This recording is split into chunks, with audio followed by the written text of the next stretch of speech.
to the next point. We should ensure that whatever we say is clear. That means work is being done, we can see that it is in opposite direction. It is against.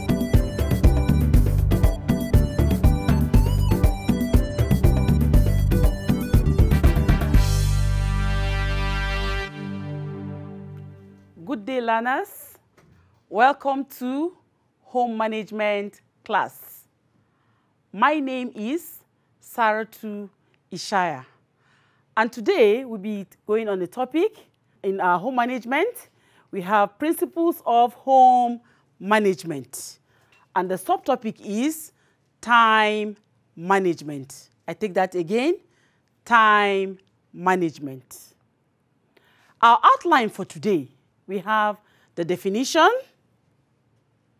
we have patterns of time use, patterns of time use, factors influencing the use of time, factors influencing the use of time, guidelines, principles for effective use of time, guidelines or principles for effective use of time.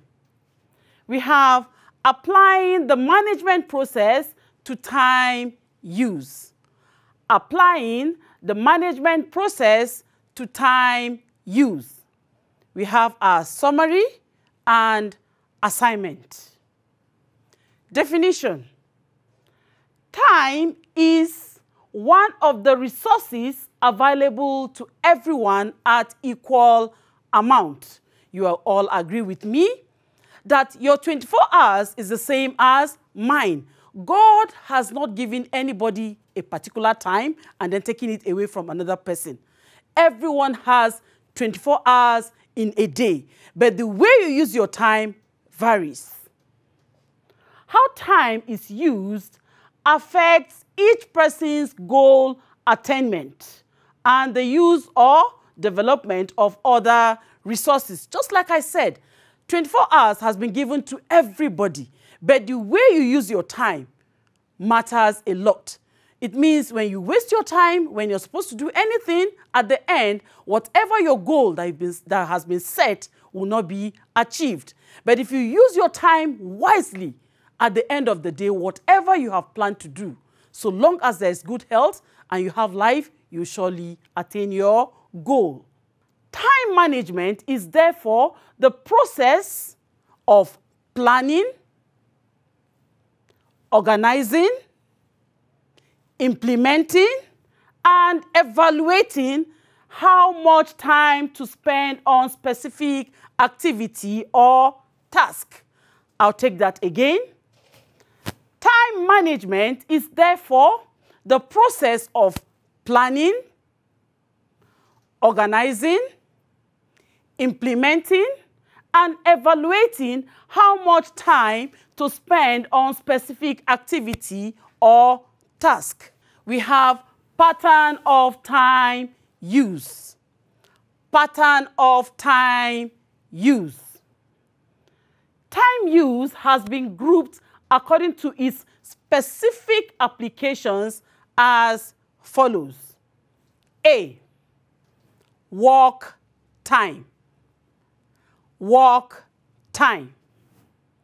This is time spent on activities which produces measurable results for oneself and others. Variety of work time include 1, employment time. That is time spent on work for pay. Most of us have different jobs that we go out for daily.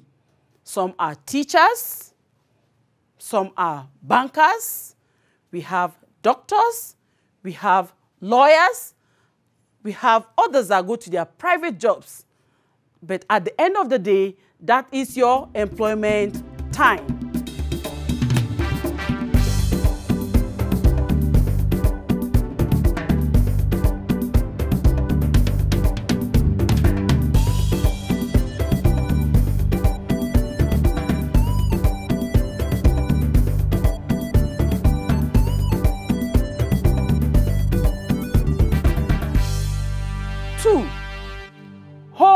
home-related work time. Home-related work time. That is time spent on household care, personal care, and care for other family members. Examples: preparing meals, cleaning, taking children to school, etc. Home-related work time simply means the time you spend at home, the different house chores you do at home, and the different runs that you have to do for children or for other things that has to do with the family. That is home-related work time. Number 3, volunteer work time. Volunteer work time. That is time spent on voluntary work, such as when you go to church, when you go to mosque, you attend community meetings, visitations, etc., for no monetary pay. You actually do this time, you go out to your church activities, or you go to mosque, you go on visitations, maybe to the hospitals, or you visit your family members. But at the end of the day, there's no monetary pay. But that time is also a time that you spend for such volunteer work. B, non-work time. Non-work time. Number 1, example, sleep time. A reasonable time should be accorded for sleep. Now, at least a child should spend nothing less than, the minimum is 8 hours for sleep for every child. It depends on the age. The smaller they are, the more time they sleep. But when you start going to school, the shortest time you can give to a child to sleep is 8 hours. Then for an adult, at least 6 hours. Then we have number 2, leisure time. Leisure time. That is time spent on activities chosen by the individual and rewarding for their own sake. It is not imposed, but often for relaxation. No one imposes your leisure, but it's often used for relaxation. Example, time spent maybe for family picnics. You can take your children out on picnics, go to parks to relax, and things like that. Watching television, reading, sewing, etc. That time is for your leisure. No one imposes that time for you. You choose when to do such for your own good. Now, the next thing is factors influencing the use of time. There are actually some factors that can influence the use of your time, that 24 hours that God has given you in that particular day. Number 1, the size of the family. The size of the family. The number and age of members of the family affects the use of time. I take that again. The number and age of the members of the family affects the use of time. The younger the children, the greater the demand on the homemaker in caring for them. You all agree with me that when you have smaller children in the home, the homemaker will have to split her time to actually take care of the younger ones because they cannot do anything on their own. So it takes a longer time to take care of the younger children. Older children may be able to do certain things for themselves. They could maybe try to take bath themselves. They can eat by themselves. But when you have younger children, you have to give them a bath. You have to dress them up. You have to do so many things. If they want to go to the toilet, you have to help them. So it takes a longer time to take care of younger children in the home. Number 2, a paid job. A paid job. Homemakers who work on paid jobs have to combine both responsibilities of caring for the family and that of their job. Any homemaker that actually has a job must split that time. You have to give in your very best in your place of work and at the same time be a good homemaker. You cannot allow one to suffer while the other one is thriving. You must try to balance your time on how to take care of your home, to be the best at home and also giving your best even in your place of work. Number 3, improved living. Improved living.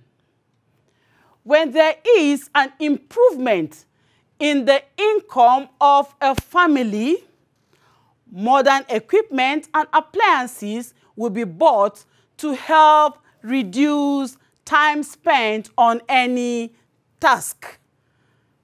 Here I'll explain. It means when you have an improvement in your daily income or in your monthly income, maybe you get to buy some appliances. We call them labor-saving devices. Now, in the days old, our mothers would take, maybe they want to blend their tomatoes, they have to use the grinding stone. It takes a longer time to do that. But these days, you can easily use your blender to do the same thing. So it takes a shorter time when you use labor-saving devices. We have some other examples like the vacuum cleaner, we have lawn mowers, and then we have yam pounders. These are examples of labor-saving devices. Number 4, invalid or physically challenged persons in the home. Invalid or physically challenged persons in the home. Housekeeping takes more time when there's a sick or physically challenged person in the house because such persons cannot do anything themselves due to sickness, accidents, deformity, or disease. Of course, if you have a sick person in the home or someone that is physically challenged, someone that cannot actually do some things for him or herself, it means you have to split your own time to do such for the person.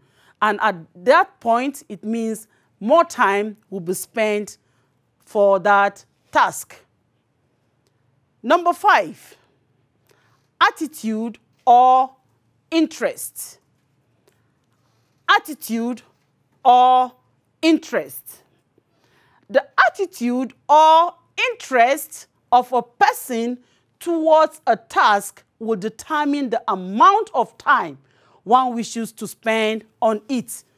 At this point, you see at the home front, if a woman or a homemaker has interest in cooking, you find out you give in your very best. Within the shortest possible time, you get your meals prepared. In the home, if you say by 2 p.m. lunch should be prepared, it means you have to set your time in such a way that you prepare whatever you need to make to achieve that goal. Now, most children, when you send them, because they don't have the interest in doing that job, it takes a long time. Grumbling can also increase the time spent on any job. And at the end of the day, the best will not be gotten from it.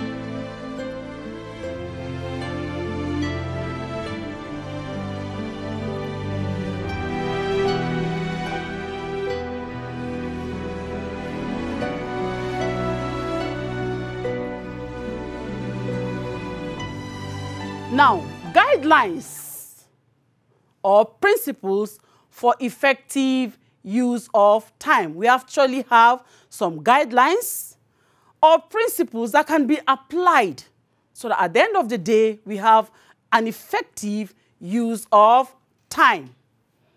The following guidelines or principles can help in effective use of time in order to accomplish more work in a given time. 1. Use a timetable or time plan. Use a timetable or time plan.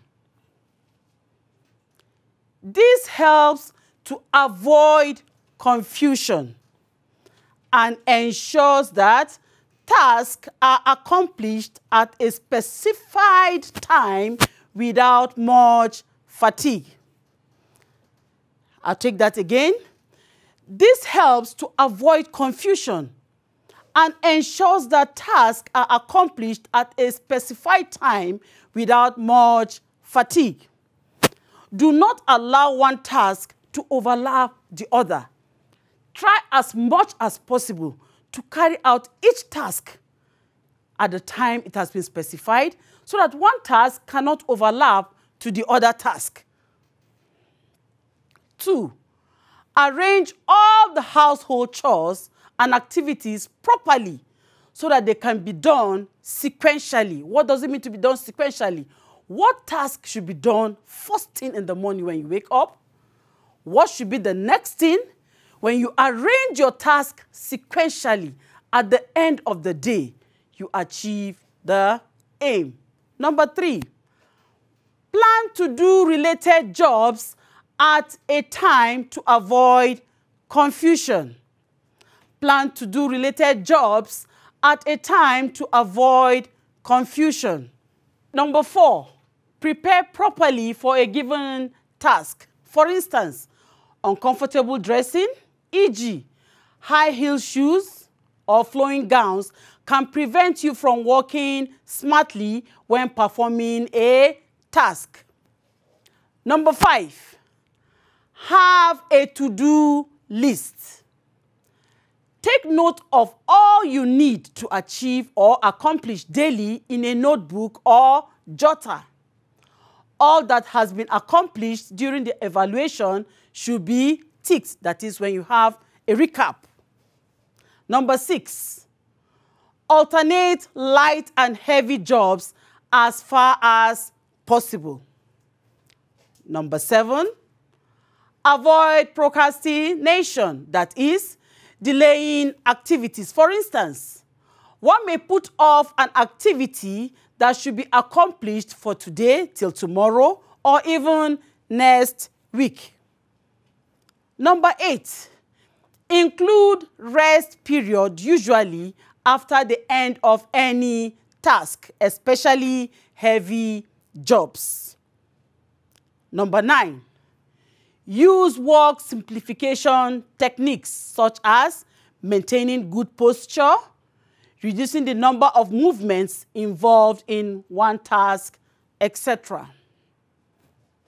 Now, applying management process to time use. Number 1, before I go into this, let me take the definition again.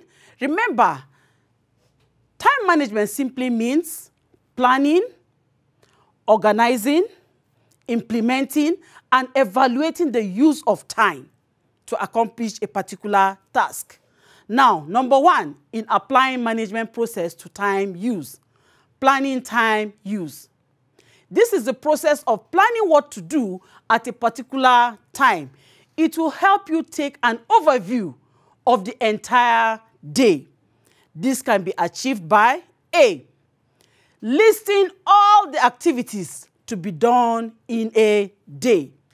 B, estimate the amount of time that will be used to accomplish each task.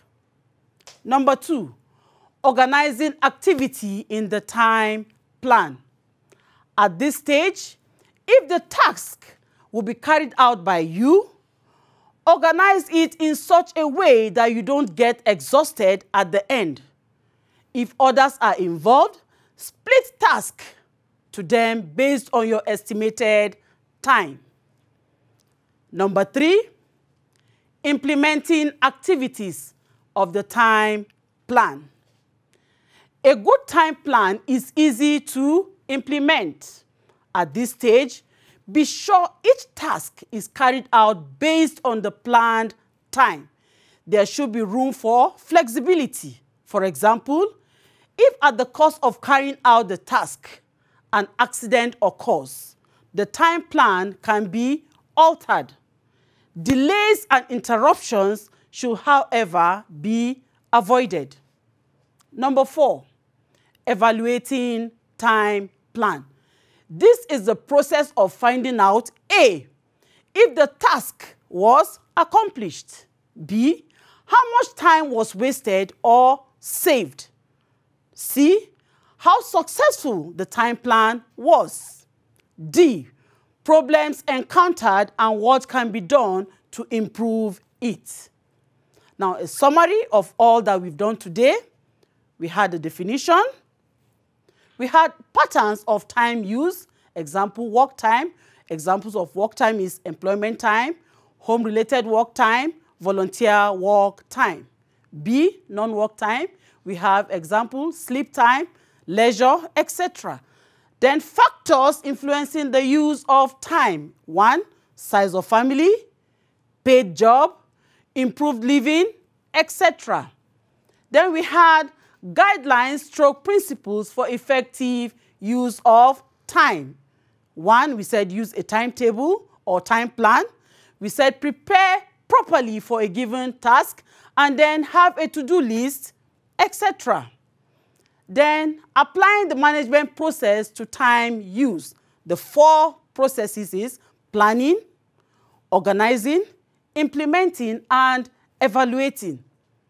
Now, I'm going to leave you with an assignment. Number 1, what is time management? What is time management? Number 2A, list the 2 patterns of time use and give 2 examples. List the 2 patterns of time use and give 2 examples. Number 2B, list any 4 guidelines for the effective use of time. List any 4 guidelines for the effective use of time. We have our reference in case you want to go through it. We have Home Management for Senior Schools 1 to 3 by Mary Edna Afayinjo, Obi Eyisi, J.O. Olusoya, and then L.O. Ogunide. Then we have Home Management for Schools and Colleges by Elizabeth Ayakoha and Margaret Eluwa. I remain yours, Saratu Ishaya. Now you can contact me via SMS or WhatsApp on this number 08065731058. 08065731058. Stay home, stay safe, keep learning. Thank you.